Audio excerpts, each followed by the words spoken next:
secretary, and a Nigerian was the secretary. And that gave me an insight into what Nigerian women were doing and what were their issues beyond academic. We're talking about practicalities, the realities on the ground for these women. And I met the most amazing and wonderful women at a time who were organizing at a time under military dictatorship, but they were organizing, and several times, well, I can't go into that, but let's say it was challenging to meet. And that's how I became part of the network of Nigerian women. I was amazed at what the Nigerian women could do and were doing, despite all odds, and I wanted to be a part of it. And so when my research year was up, I came back to the U.S. And within 3 months I had gone back, because those women had given me the honor of being part of their national ESCO, and it had another year to run. I couldn't just come back to to the U.S. and say, well, I'm home and that's it. So I went back, and I've been going back for the last 22 years. So I've seen what the women can do. I've seen the struggle for democracy and the struggle for equality and justice.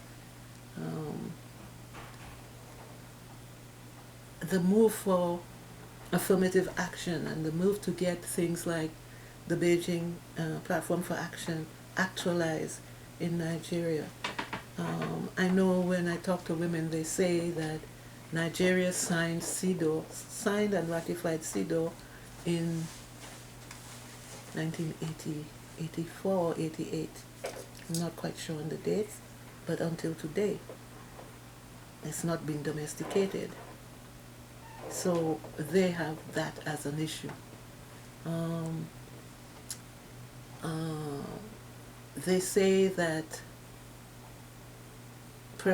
the last president, but one, Obasanjo, agreed to 30% when the women made representation to him, and he agreed that, okay, we will activate and we will implement the 30% that you're asking for. But it never happened, and no president since Obasanjo has brought it to fruition, and the women are not happy. They're still talking affirmative action, and the women's movement, fragmented though it is actually quite large. There are lots of women's NGOs, both NGOs and community-based organizations, trying to get purchase for the things that they need. I think that for that system to work, there needs to be a critical mass of women engaged. I think until we have a critical mass of women, patriarchy, which the women readily confess is the elephant in the room, it won't be it won't even, we can't even begin to move it either left or right until there's a critical mass. There are different coalitions for CEDAW, coalitions for justice, coalitions for freedom of information, and so on. And the women they are very resilient. Nigerian women are very resilient, and very engaged. Some of them have been running for political office, at least since I've been going to Nigeria. I know one particular woman that has run for president 3 times. So those are the kind of women that I meet in the NGO world, and that I meet and talk with on many occasions. They are dissatisfied, but they haven't given up. You know, they form and reform and so on, and many have lost their lives in the movement, not necessarily from state violence, but within the family. They give up a lot in terms of the culture, what they are supposed to be as women. You know, you may be a college professor, but you're not married, so therefore. So those are some of the things, the issues that they're dealing with, and they are determined that they will persevere until things change in Nigeria. So the last discussion I had, they're looking at 2015 for the next election, and there's some work on political participation, and of course I've introduced the WLP manual for women's political participation. I just say, well, this is a tool, and I talk about what's in the manual and so on. And of course, ethical leadership, the leading to choices, because it's about women knowing that they do in fact have a choice, despite being told, that you have to toe the line. You do have a choice.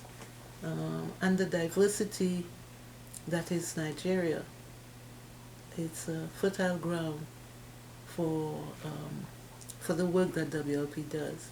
And so I've enjoyed my time in Nigeria, and I continue to go back because I really would like to see what happens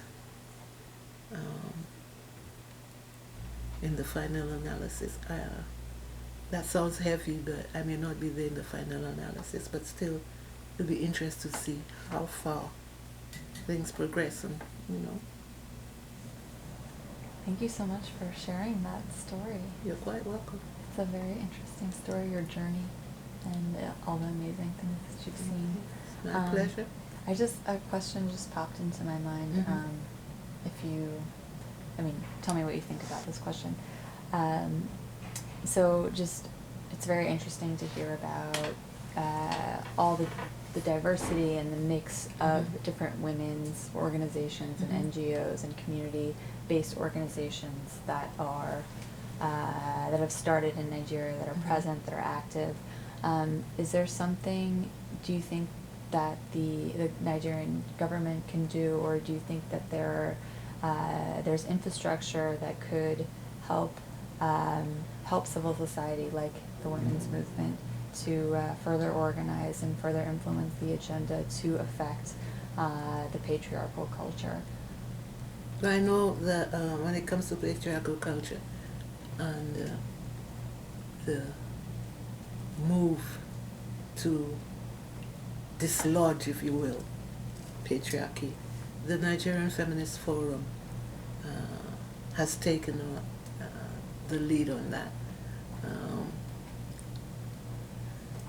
I don't know if the Nigerian women believe that the Nigerian government has done much or will do much in the future to see that there's equity in the country, but I know that they are organizing for that. I know that they talk about the next election, and I know that they are training women political activists or even political aspirants to try and ensure that these women get into power. In some of my conversations, they don't believe in quota for the sake of quota, because it's no good trying to put a square peg in a round hole, or putting someone who does not have allegiance to the community. You understand? If they are appointed, their allegiance is to the patron, not the constituency. And so the Nigerian Feminist Forum, the Nigerian Feminist Forum, which is part of the African Feminist Forum, believes that there needs to be a lot of unlearning that has to occur amongst women, and then a re-educative process must take place, because there are deeply held religious and traditional beliefs. And so they deal on both fronts, talking about training women to read documents, training women on 1325, training women on CEDAW, training women on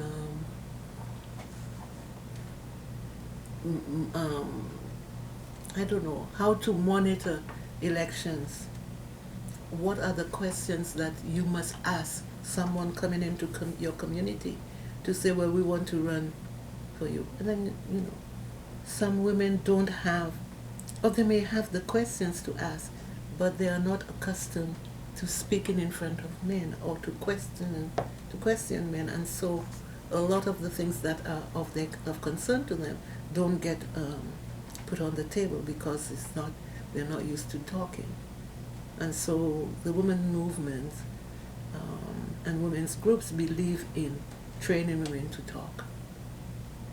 Say what you mean. Don't accept somebody comes with a bag of rice and say, vote for me. Then you vote him into office, the rice is finished, and you don't have access to his office, and he has no allegiance to your community. So so you're going on a kind of like on a wheel, like a rat in a wheel, just going round and round. When are you going to get off and stand up and say, look? Because I tell them,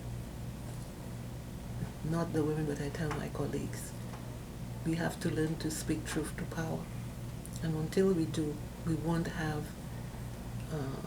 power looking at us as a functional, relevant group. And so we have to assert our existence if we want change. If we're saying we want change, these are the changes that we would like to see. What are we doing to ensure that the change happens? And that's where the Nigerian woman is at right now. Advocating for change, but not just advocating, actually doing constructive things with real leadership and participation, and tackling violence against women, which is a problem. But the women are actually dealing with it. And I'm very encouraged